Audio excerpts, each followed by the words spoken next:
এটি ভয়ানক একটি ইফেক্ট। আমি কালকে দেখলাম দায়িত্বশীল অনেকেই ভয়ানক গুজব ছড়াচ্ছেন সেই জিনিসটি নিয়ে, এবং সেই গুজবের প্রভাব সেই সংঘর্ষটির মধ্যে পড়েছে।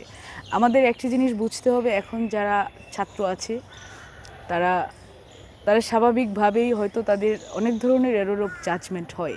তো আমরা যদি মনে করি তরুণ প্রজন্মকে লিড দেব, আমাদের কিন্তু সেই উত্তেজনা তৈরির যে পরিবেশটি সেটি কিন্তু আমাদেরকে বাদ দিতে হবে। কিন্তু আমরা দেখছি যে বিভিন্ন দায়িত্বশীল পদে থেকে আমরা একজন মহিলা নেত্রী doctor Mahmuda Mitu Lily ultra soft serum gel, যা গভীর থেকে স্কিনে দেয় 3 গুণ সিরাম হাইড্রেশন। সিরাম জেল হাইড্রেশনে ব্রাইট থাকো সব সিজনে। তারপর ডাকসুর জিএস সহ আরও অনেকেই দেখলাম যে তারা সেই জিনিসটিকে প্রচণ্ড উস্কেছেন। খুবই দুঃখজনক এবং অনাকাঙ্ক্ষিত উপায়ে তারা উস্কেছেন। সংঘর্ষটি আরও বাজে রূপ ধারণ করেছে।